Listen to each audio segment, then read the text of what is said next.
할렐루야, 여러분 안녕하십니까?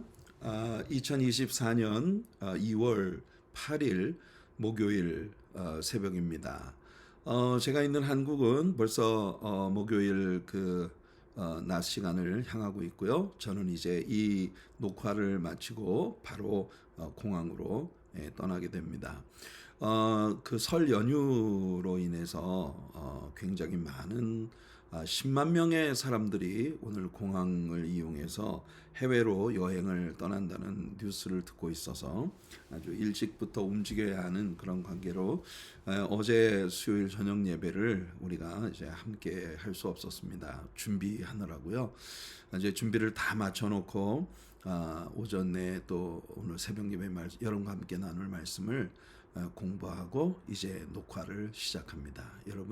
여러분들이 이 새벽 예배 방송을 들으시는 시간에 저는 이제 비행기에 탑승을 하고 있을 그런 시간이 될 것입니다. 여러분 돌아가서 바로 이제 오늘 목요일 새벽이고요. 오늘 저녁 시간에 저는 한국에 도착을 하게 됩니다.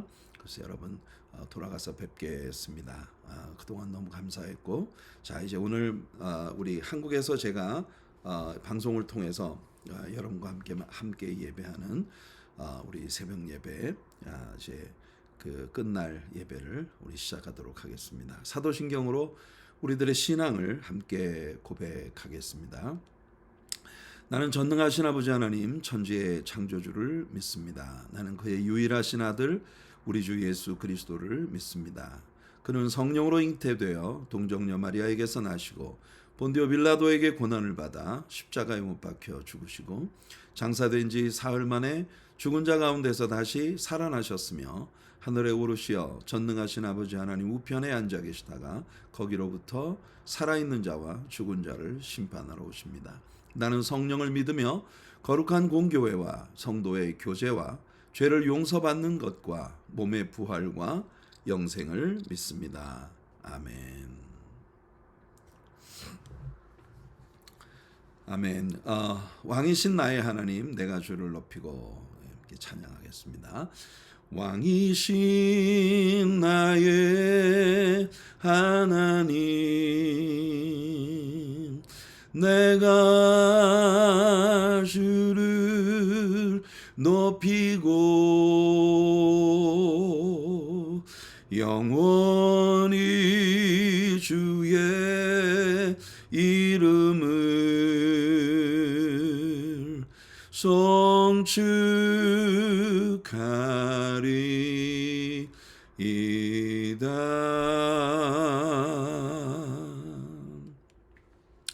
거룩하신 하나님, 우리의 왕 되신 하나님을 찬양합니다. 높은 보좌 위에서 백성들을 다스릴 왕의 위치에 계시지만 가장 낮은 곳까지 내려오셔서 연약하고 부족한 우리들, 상처받기 쉽고 깨어지기 쉬운 그릇 같은 우리들의 영혼에 가까운 친구로 다가와 주셔서 우리를 만져주시고 상처를 위로하시고 치유해 주시며 하나님의 신령한 은혜들로 우리의 영혼을 채워주시는 하나님의 은혜에 감사를 드립니다. 지금 다윗은 사방으로 압박해 들어오는 여러 가지 환경적인 어려움들, 그리고 압살롬의 반란에 온 이스라엘이 동참한 것 같은 홀로 남겨진 외딴 섬처럼 그렇게 고독 가운데 빠져 있는 자신의 연약함, 상처 주는 사람들로 꽉 둘러싼 그런 환경 속에서 하나님을 신뢰하고 하나님을 의지하며 주님을 믿고 그 어려운 환경들을 돌파해 나가는 영적인 방법을 우리들에게 가르쳐주고 있습니다. 하나님, 우리가 살아가고 있는 오늘의 세계는 타인에 대한 배려가 극히 건조하고 정말 모두가 자기 생각밖에 안 하는 이기적인 속성을 향해 흘러가고 있는 그런 세상입니다. 하나님, 우리들 모두에게 보다 성숙한 믿음을 주셔서 이와 같은 세상에서 내 옆에 상처받고 아파하는 이들을 돌볼 수 있는 그런 마음을 우리 안에 품을 수 있도록 도와주시고, 우리들이 또한 반대로 그렇게 상처 주는 사람들로 가득한 세상에서 어떻게 하나님의 사랑하는 백성으로 살아남을 수 있는지 말씀 속에서 그 비결을 배울 수 있는 은혜의 아침이 되게 하여 주시옵소서. 하나님 오늘 이 시간 부족한 종을 사용하셔서 하나님의 말씀의 가르침을 통해 오늘 이 예배를 함께하는 모든 지체들에게 하나님의 풍성한 은혜와 사랑 넘치게 부어 주옵소서. 예수님의 이름으로 간절히 기도하옵나이다. 아멘.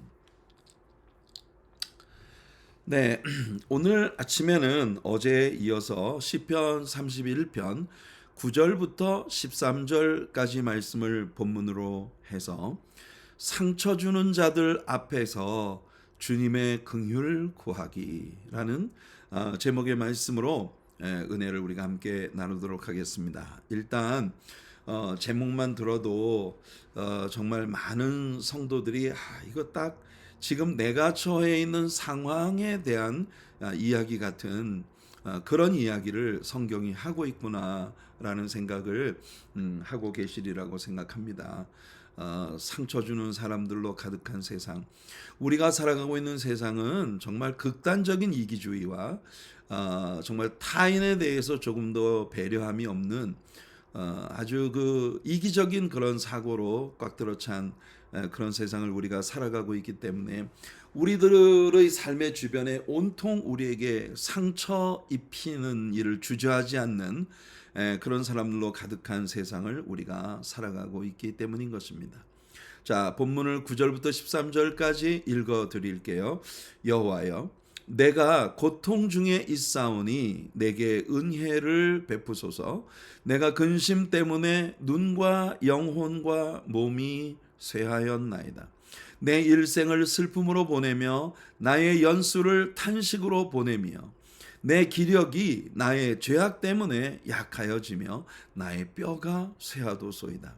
내가 모든 대적들 때문에 욕을 당하고 내 이웃에게서는 심히 당하니 내 친구가 놀라고 길에서 나를 보는 자가 나를 피하였나이다.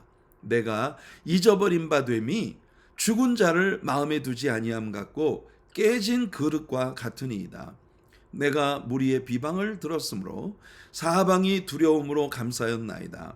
그들이 나를 치려고 함께 의논할 때에 내 생명을 빼앗기로 꾀하였나이다. 자, 다윗은 어제 우리가 다루었던 4절 말씀에서 Thou art my strength 라고 하나님은 나의 기력이 되신다. 하나님은 나의 힘이 되신다. 하나님은 나의 능력이 되신다. 이렇게 고백했던 것을 우리가 보았습니다.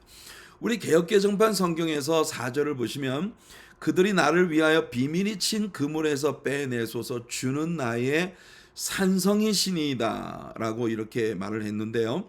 우리말 이 개역개정판에서 나의 산성이라고 번역된 이 단어가 히브리어로 마오즈입니다. 마오즈. 이 마오즈라고 하는 말의 뿌리는 오즈라는 단어인데요. 이 오즈라는 것은 바로 strength, 힘 또는 능력이라고 번역될 수 있는 그런 명사입니다. 그런데 마오즈라고 하면 힘, 능력이라는 거기에 뿌리를 두고 아주 stronghold, 나의 그 산성이라는 fortress 이런 의미로도 번역이 가능한 그런 단어가 되는 것입니다. 그래서 우리 성경에서는 이 단어를 산성이라고 번역을 했는데 킹 제임스 버전에서는 이 단어를 strength라고 번역을 하고 있는 거예요. 뿌리가 같은 그런 단어라고 말할 수 있겠습니다.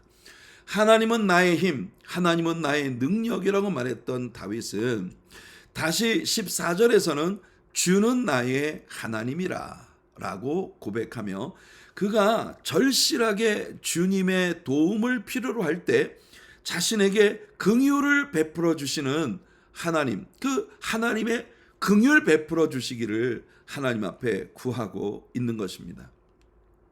14절을 보시면 여호와여 그러하여도 나는 주께 의지하고 말하기를 주는 내 하나님이시라 했고 또 16절에 보게 되면은 주의 얼굴을 주의 종에게 비추시고 주의 사랑하심으로 나를 구원하소서 라고 이렇게 말하고 있는 것입니다. 여기서 다윗이 사용하는 언어들만 보더라도 여러분은 지금 다윗이 얼마나 절실하게 주님의 긍휼과 자비를 필요로 하고 있는지를 알 수 있으실 거예요. 그는 근심으로 가득하고 슬픔으로 꽉 들어찼습니다. 한숨과 심지어 자신의 육신적인 기력이 완전히 쇠잔해지고 심지어 자기의 뼈마디마저 모두 쇠약해져 버렸다고 그렇게 자신이 안팎으로 느끼는 그런 고통과 아픔에 대해서 토로하고 있는 모습을 우리는 여기서 볼 수 있는 것입니다. 그의 영혼은 그 사방으로 우겨싸며 그에게 이제 프레셔를 가해오는 그런 상처와 고통을 가져다주는 사람들로 인해서 그의 내면에서 심한 고통을 받고 있어요. 그의 영혼과 그의 마음과 그의 육체에 이르기까지 그가 온전히 정말 하나님의 도우심이 없이는 숨조차 쉬기 어려운 그런 아주 절망적인 환경 속에 그가 빠져 있다는 걸 우리는 보는 것입니다. 그는 자신의 내면의 마음을 살펴봅니다. 그랬더니 놀랍게도 다윗은 지금 자기를 둘러싸고 있는 이 사람들에 대한 원망과 내게 상처 입힌 사람, 내게 상처 준 사람들에 대한 그 말할 수 없는 미움과 원망들을 막 쏟아내다가 다윗이 자신의 내면을 살펴보니까 아하, 이 모든 것이 내가 저지른 죄악 때문에 혹은 나의 연약함 때문에 혹은 나의 부족함 때문에 내게 다가온 것일 수도 있겠다라는 생각을 다윗은 하게 되는 겁니다. 여러분, 이게 정말 중요해요. 우리가 타인들 때문에 고통을 받을 때 막 원망, 불평, 그리고 막 주변에 있는 사람들 진짜 막 죽이고 싶도록 미운 그 엄청난 상처들, 이런 것들 때문에 내가 막 몸부림을 치고 있어요. 진짜 오늘 이 현대 사회에 살고 있는 너무나 많은 사람들이 지금 극단적 이기주의로 흘러가고 있는 오늘의 세상에 살면서 누군가 내게 상처 주는 사람들이 내 주변에 가득하다는 생각을 안 하고 사는 사람은 아마 거의 없을 거예요. 그것이 나의 심지어는 그 immediate family, 나의 그 직접적인 가족들로부터 시작을 해서 나와는 좀 멀리 떨어져 있는, 별로 그렇게 나에 대해서 깊은 관계도 없고 나에 대해서 그렇게 별 잘 알지도 못하는, 좀 나와는 관계가 좀 대면 좀 멀리 있는 그런 사람들까지도 나한테 들려오는 풍문에 의하면 엄청 나에게 상처를 입히고 나에 대해서 좋지 않은 자기들이 들은 소문에 막 뻥튀기로 부풀려서 아주 나에게 왜 괴로움과 아픔을 주는 이런 일들이 주변에서 정말 많이 일어나는, 그게 오늘 우리가 살아가고 있는 이 세상에, 여러분들은 이런 어려움을 당할 때면 세상에 나 같은 어려움을 당한 사람은 아무도 없어. 아마 나밖에 없을 거야. 그래서 세상 어느 누구도 나를 이해하지 못할 거야. 이런 진짜 외로운 아일랜드 같은, 외로운 이 섬 같은 그런 그 고독함을 여러분들의 마음속에 점점 차오르게 하는 그런 일을 하겠지만, 중요한 건 뭐냐면 그 아픈 상처 입은 내 자신의 내면을 자세히 들여다보다 보면 이 많은 것들의 원인이 나의 연약함과 나의 실수와 나의 허물에서부터 비롯됐다는 걸 부정하기 어려운 그런 현실들도 우리가 참 많이 발견하게 되는 거예요. 그래서 정직한 마음으로 자신을 살펴보면 남에 대한 원망과 불평으로 막 꽉 들어찼던 우리들의 마음속에 갑자기 나의 내면에 있는 허물과 죄와 연약함들이 보이기 시작하는 거예요. 다른 사람들에 대한 원망과 불평으로 일관하던 다윗의 마음이 이것마저도 사람들이 나에게 이렇게 하도록 하나님이 허락하신 그 일들마저도 사실은 나의 허물과 죄악과 나의 연약함 때문에 하나님께서 나를 연단시키기 위하여, 혹은 나에게 더 선한 것들을 도모하시기 위해 이런 환경들을 내게 허락하셨을 수도 있겠구나. 그런 이유 때문에 내게 초래된 것이구나 하는 생각을 하게 됩니다. 여러분 기억하세요.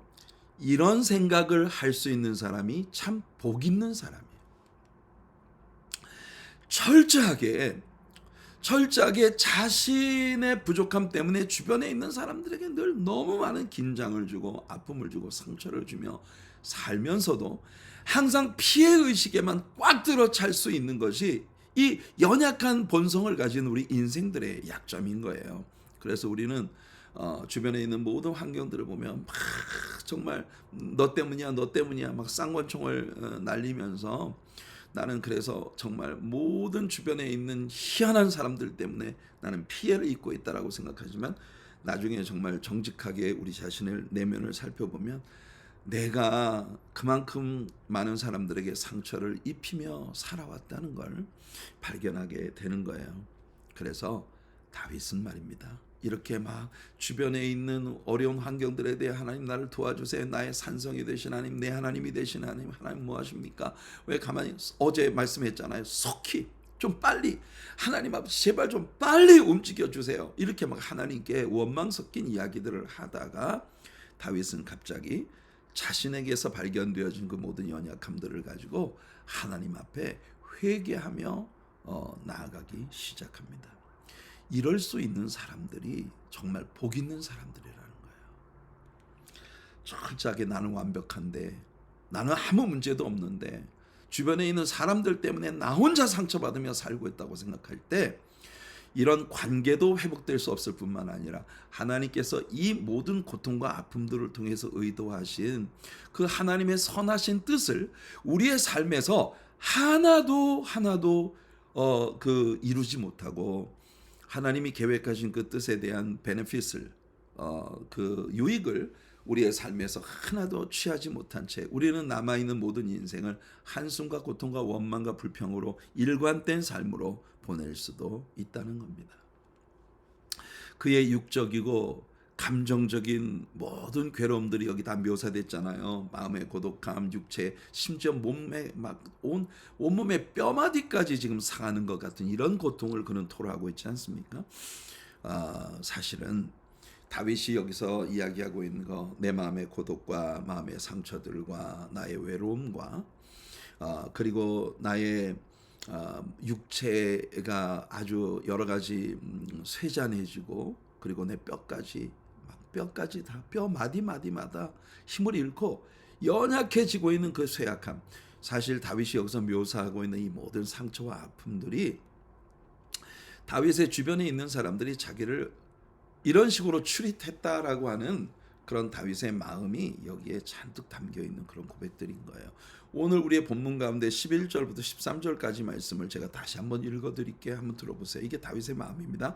내가 모든 대적들 때문에, 이게 다윗이 오늘 이 기도를 드리기 시작한 이유입니다. 하나님, 이 모든 이유가 다 내 대적들 때문이에요. 내 대적들 때문에 내가 욕을 당하고 내 이웃에게서는 더 특히 심히 당했다. 그러니까 이웃이라는 건 뭐냐면요, 아주 가까운 사람들이에요. 이게 뭐 자신의 아주 close friend, 가까운 친구들도 여기에 내포될 수 있고, 자신의 그 neighbor, 아주 가까운 곳에서 함께 살면서 자신에게 호감을 가졌었던 그런 모든 사람들, 자신에게 호감을 가졌던 사람들은 압살롬의 거짓말에 의해서 다윗에 대한 잘못된 인포메이션들이 온 세상에 퍼져나가는 것을 들을 때 다윗에게 가까웠었던 사람들일수록 더 크게 실망을 하고 배신감에 치를 떠는 그런 모습을 아마 보였을 것이라고 생각합니다. 이게 사람이거든요. 내 이웃에게서는 심히 당하니 내 친구가 놀라고 길에서 보는 자가 나를 피하였나이다. 길에서 나를 보는 자들이, 이게 길에서 나를 보는 자들이라는 건 뭐냐 하면은 가까운 친구나 친척이나 가족이나 내 아주 가까운 이웃들, 이런 사람들이 아니라 그냥 오다 가다 길에서 한 번씩 볼 수 있었던 좀 대면대면한 먼 나와 관계가 좀 멀리 떨어져 있는 그런 사람들까지도 나를 보면 슬금슬금 피해 다니고 눈치를 보고 뭔가 나에 대한 그런 악한 감정을 품고 있는 것이 너무나 여실히 눈치가 보이는 이런 상황을 다윗이 만나고 있다고 고백하는 거예요. 그래서 내가 잊어버린 바 됨이, 사람들에게 내가 완전히 잊혀졌다는 거. 여러분, 이 진짜 고독의 가장 중심의 가장 큰 아픔은 사람들에게 내가 잊혀져 가고 있다는 걸 거예요. 네, 잊혀져 버린 바 된 것이 마치 죽은 자를 마음에 두지 아니함 같고, 사람들이 내가 죽은 자처럼 나를 잊어가고 있다. 그리고 심지어 깨진 그릇과 같이 사람들이 나를 추릿하고 있다. 깨진 그릇이라고 하는 건 정말 아무짝에도 쓸모가 없지 않습니까? 그 그릇이 너무너무 아끼는 고급 본차이나 같은 그런 아주 고급 너무나 예쁘고 아름다운 그릇이라 해도 그게 깨져버렸다면 사람들은 더 이상 거기 눈길을 주지 않습니다. 아무짝에도 쓸모가 없으니까요. 사람들이 다윗을 보는 눈이 과거에는 어떻게 하면 다윗에게 좀 페이버를 얻어볼까 하고 다윗에게 아주 가까이 다가오고 싶어 했었던 사람들이 지금은 눈치를 슬금슬금 보면서 다윗이라는 사람을 아주 깨진 그릇을 보듯이 그렇게 야멸찬 눈으로 바라보고 있다는 겁니다. 그리고 그 사람들의 수군대는 비방이 다윗의 귀에 자꾸 들어오는 거예요. 누가 뭐랬다더라, 누가 뭐라 했다더라, 이런 소리들이 들려오는 거죠. 내가 무리의 비방을 들었으므로 사방이 두려움으로 감싸였나이다. 주변에 수군대는 많은 사람들의 이야기로 내가 정말 적막강산에 혼자 앉아 있는 것 같은 두려움이 꽉 찬 그런 모습을 보이고 있는 거예요. 그들이 나를 치려고 함께 의논할 때 이제는 사람들이 노골적으로 전부 압살롬의 편에 서서 다윗을 완전히 짓밟아 버리자는 그런 모의가 다윗의 귓전에 들려오고 있는 거예요. 그들이 모두 이제는 내 생명을 완전히 빼앗아 가기로 결정을 했다는 것이 다윗이 오늘 우리가 읽은 본문에서 고백하고 있는 내용입니다.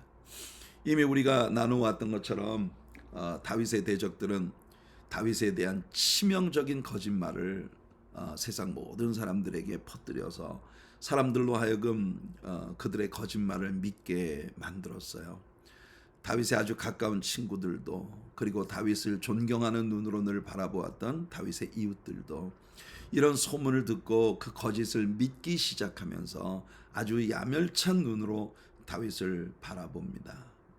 다윗과 별 그렇게 막 크게 직접적인 연관이 없는 사람들까지도 다윗에 대해서 아주 좋지 않은 그런 감정을 가지고 있다는 것이 다윗에게 느껴지기 시작하는 거예요.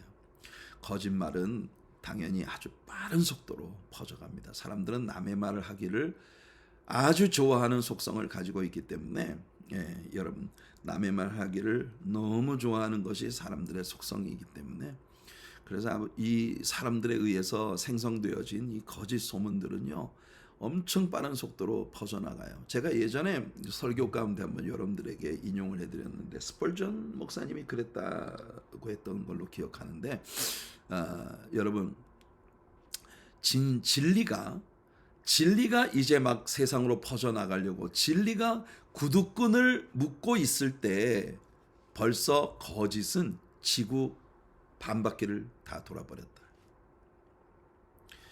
진리가 구두끈을 다 묶고 자 이제 나가볼까 하고 떠날 때면 거짓은 벌써 지구 한 바퀴를 다 돌아버렸다는. 이 말이 있잖아요. 진짜 굉장히 절절하게 이 마음속에 이 참 정말 기막힌 표현이다 라고 느껴지는 그런 세상을 우리는 살아가고 있습니다. 그게 우리가 살아가고 있는 이 세상이에요. 진리가 이제 겨우 구두끈을 묶고 있을 때 벌써 거짓은 지구를 한 바퀴 다 돌아버린.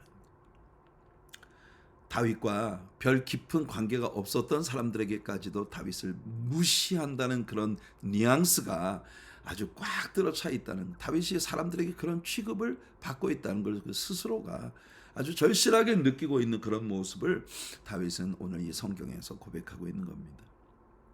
자신이 죄인과, 사람들이 경멸하는 죄인과 아주 친밀한 대화를 나누고 있다는 걸 사람들에게 들키고 싶은 사람은 아무도 없을 거예요.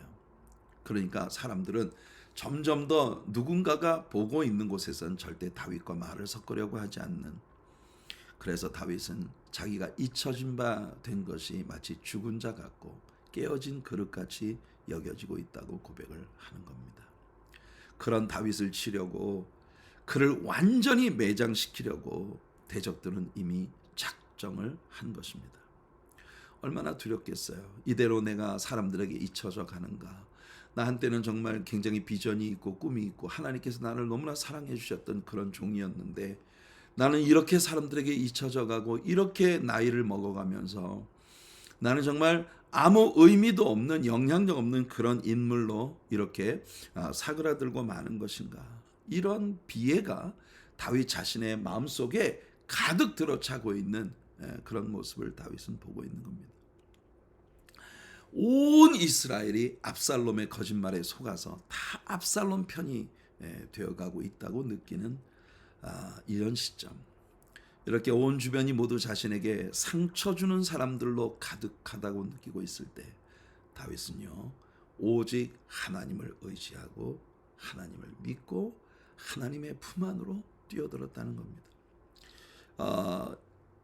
우린 내일 새벽에, 제가 이제 뉴욕에 도착하고 난 다음에 새벽 예배 시간에 여러분들과 함께 말씀을 나누겠습니다만은, 내일 나눌 말씀 안에서 우리는 다윗이 이와 같은 상황에서 하나님을 어떻게 의지하고 어떻게 신뢰하고 어떻게 주님의 품 안으로 달려갔는가 하는 그 상세한 내용들을 내일 계속 이어서 우리가 말씀을 나누겠지만, 우리가 신자로서 세상을 살아가다 보면 참으로 많은 때 내 주변에 온통 내게 상처 주는 사람들 뿐이라는 생각으로 우리 마음이 가득해지는 때가 올 수 있다는 겁니다. 그런 때에도 여전히 하나님은 우리를 이해해 주신다는 사실을 우리는 믿어야 해요. 하나님이 나를 이해해 주신다. 우리가 하나님 앞에서 완전한 자이기 때문에 하나님이 나를 불쌍히 여기시는 게 아니에요. 시편 103편에서 다윗이 고백했던 것처럼 하나님은 나의 존재가 티끌에 불과하다는 걸, 내가 진흙으로 빚어진 그런 연약한 존재라는 걸 너무 잘 알고 계시기 때문에, 그래서 하나님은 우리를 더 이해해 주시고, 우리의 연약함 때문에 하나님은 우리를 더 사랑해 주시고, 우리를 이해해 주시려는 그런 하나님이시라는 걸 다윗은 고백하고 있는 겁니다. 관건은 우리가 하나님 앞에서 교만하면 끝장입니다. 하나님 앞에서 우리가 교만해서 이런 어려운 일들이 다가올 때 이게 전부 나는 완전히 의로운데, 난 잘못한 거 하나도 없는데, 내 허물은 하나도 없는데 모두 사람들이다, 이상한 사람들만 세상에 꽉 차서 나한테 다 상처 주고 괴로움 주고 아픔 주고 있다, 이렇게 생각하는 한 우린 답이 없어요. 그러나 우리들 스스로가 하나님 앞에 맞습니다. 주님, 연약하죠. 사람들 사이에 흘러다니는 그런 소문처럼, 하나님, 저 죄인 맞습니다. 하나님의 도우심이 없으면 한 발짝도 뗄 수 없고 단 한순간도 숨조차 쉴 수 없을 만큼 그렇게 나는 희망 없는 죄인이라는 거 맞습니다. 그래도 내가 하나님의 작품 아니겠습니까? 하나님, 그러니 나의 연약함을 통촉하시고, 여러분, 통촉한다는 말이 이해한다는 말이라는 걸 우리가 배웠지 않습니까? 네. 주변 사람들에 대한 원망을 자꾸 키우면요, 결국 상처는 우리 자신이 받게 됩니다. 내가 남을 원망하면 나한테 원망받는 사람이 아플 것 같은데, 정작 나한테 원망받는 사람은요, 내가 지금 자기 때문에 얼마나 상처를 받고 힘들어하는지를 몰라요. 정말 점점 더 깨지고 망가지고 아파하는 건 내 자신뿐이에요. 그러니까 우리는 그렇게 어리석게 하지 말아야 합니다. 차라리 나를 이해해 주시는, 나를 통촉해 주시는 하나님께로 나아가는 것이 그게 정답이에요. 그걸 이 시편을 통해서 다윗이 우리에게 가르쳐주고 있는 것입니다. 차라리 정직하게 하나님 앞에 나의 연약함을 인정하고, 난 하나님의 도우심이 없으면, 하나님이 불쌍히 여겨주지 않으시면, 하나님이 나를 긍휼히 여겨주지 않으시면 난 아무 희망도 없는 존재입니다라고 주님 앞에 나를 낮추고 하나님의 품 안으로 뛰어들게 되면 그때부터 길이 보이기 시작할 거예요. 역사는 하나님이 하셔야지, 내가 사람들 찾아다니면서 오해 풀려고 사사로운 이야기 많이 하면 할수록 우리 점점 더 꼬여 들어가게 되는 거예요. 사람들을 만나서 싸워서 이기려고 하면 문제는 점점 더 심각해집니다. 그냥 하나님 앞에 나 죽었습니다 하고 주님 앞에 엎드려 눈물로서 하나님의 도우심, 하나님의 긍휼하심을 구하면 길은 하나님께로부터 열려지기 시작한다는 겁니다. 이것이 우리들 가져야 할 믿음이에요. 여러분, 우리 억울해하지 맙시다. 너무 지나치게 억울해하면 결국 상처는 내 자신만 받게 되거든요. 그러니까 우리 하나님의 긍휼을 구하며 하나님의 품 안으로 뛰어드는 우리들 모두가 되기를 예수님의 이름으로 축복해 드립니다. 그래서 하나님의 언더스탠딩, 하나님의 통촉하심이 강조되고 있는 시편 139편 1절부터 4절까지 말씀을 오늘 적용 말씀으로 여러분과 함께 나눕니다. 시편 139편이에요. 시편 139편에 여러분 그 다윗이 하나님의 전지하심, 무소부재하심, 전능하심에 대한 속성을 우리에게 얘기해 주고 있는 그런 시편이죠. 시편 139편 1절부터 4절. 나에 대해 모든 걸 알고 계신 하나님, 모든 걸 아시기 때문에 나를 이해하신다는 다윗의 고백이에요. 시편 139편 1절로 4절입니다. 오늘 적용 말씀이에요. 여호와여, 주께서 나를 살펴보셨으므로 나를 아시나이다. 주께서 내가 앉고 일어섬을 아시고 멀리서도 나의 생각을 밝히 아시오며. 우리 성경에 지금 이 개역개정판에 밝히 아시오며 라고 하는 이 구절이 예전 우리가 갖고 있던 개역한글 성경에서는 주께서 멀리서도 나의 생각을 통촉하시오며, 통촉한다는 말이 understand입니다. understand. 하나님이 나를 다 이해해 주신다 그 말이에요. 나의 모든 길과 내가 눕는 것을 살펴보셨으므로 나의 모든 행위를 익히 하시오니 여호와여, 내 혀의 말을 알지 못하시는 것이 하나도 없으시니이다. 사랑하는 우리 성도 여러분, 우리가 상처 주는 사람들로 가득한 세상에서 살아남을 수 있는 방법, 하나님의 품 안으로 뛰어들 수 있는 그 길, 오늘 우리가 하나님이 내 모든 걸 알고 계시다는 사실 앞에서 우리 자신의 연약함을 인정하면, 그러면 실마리가 풀리기 시작한다. 이것이 오늘 우리가 견지해야 할 우리들의 믿음이에요. 여러분, 애통하는 자는 복이 있나니 하나님의 위로를 받을 것이다 라고 말했습니다. 원망과 불평으로 막 전투하는 전사처럼 막 싸우려고 하지 말고, 막 사람들 찾아내면 이해시키려고 막 그렇게 하지 말고, 모든 것을 이해해 주시는 하나님 앞에 내 연약함으로부터 모든 이야기를 시작하며 나아가면 실마리는 뜻밖의 하나님의 방법으로 완벽하게 풀려질 수 있다. 이것이 오늘 우리에게 주는 교훈입니다. 여러분, 뒤에 이어지는 어떻게 다윗이 하나님께로 그렇게 마음을 쏟고 하나님께 피할 수 있었는가.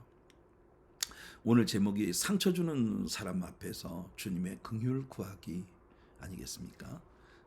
이 후편을 내일 아침에 제가 뉴욕에서 여러분들과 함께 유튜브 스트리밍을 통해서 같이 새벽 예배를 나누도록 하겠습니다. 한국에 머무는 동안 매일 예배를 통해 여러분과 함께 만나기 위해 참 많은 노력을 기울이고 애를 썼는데 아마 여러분들에게는 양에 차지 않는 그런 시간들이 많았을 거라 생각합니다. 여러분들 양해해 주시고, 그래도 시간마다 기다려 주시고 동참해 주시고, 또 말씀에 대하여 받은 바 은혜들을 같이 나누어 주시면서 함께 해주신 여러분 감사하고 여러분들을 축복합니다. 한번 기도할게요. 하나님 아버지, 이렇게 이번 한국 여정을 모두 마무리 짓고 이제 다시 뉴욕으로 돌아가는 비행기에 몸을 싣기 위해 공항으로 떠납니다. 종에게 함께 하시고 돌아가는 여정도 안전하고 주의 은혜와 평안이 가득한 여정이 되게 하옵시고, 내일 아침에 약속된 시간에 우리 성도들과 유튜브 스트리밍을 통한 새벽 예배를 뉴욕에서 계속 진행할 수 있도록 하나님 건강한 몸으로 미국에 도착할 수 있게 하나님 도와주시옵소서. 아버지 하나님, 이 말씀들을 통해 늘 위로받고 새 힘을 얻는 우리 모든 성도님들, 그동안 좀 답답한 마음이 있었겠지만 또 이런 일들을 통해서 우리가 늘 함께 나누는 그 유튜브 스트리밍을 통한 예배가 얼마나 하나님의 축복이었는가 하는 걸 더 많이 생각하게 되고, 또 부족한 정도 이곳에서 예배를 인도하면서 어찌하면 우리 성도들에게 더 이제 편안하게 예배를 드릴 수 있는 방식을 만들 수 있을까 하는 많은 아이디어들도 또 얻게 됩니다. 하나님 아버지, 우리들 합력해서 선을 이루게 하시고, 우리 많은 사람들이 오늘 상처 주는 사람들 속에 압박받고 둘러싸여 있다는 그런 느낌을 모두가 받고 있는 오늘 같은 세상에서 우리를 완전히 통촉해 주시는, 완전히 이해해 주시는 우리 하나님께 우리 자신의 마음을 여는 그런 우리들 모두가 되도록 인도하여 주옵소서. 주님 베풀어 주신 모든 은혜에 감사하며 예수님의 이름으로 축복하며 기도하옵나이다. 아멘. 아멘. 여러분들 주님의 은혜가 가득한 오늘 하루가 되시기를 축복합니다. 그리고 내일 새벽엔 뉴욕에서 다시 여러분들 뵙도록 하겠습니다. 사랑합니다, 여러분. 여러분들이 계셔서 너무 하나님께 감사하고 축복이 됩니다. 뉴욕에서 뵐게요. 여러분 감사합니다.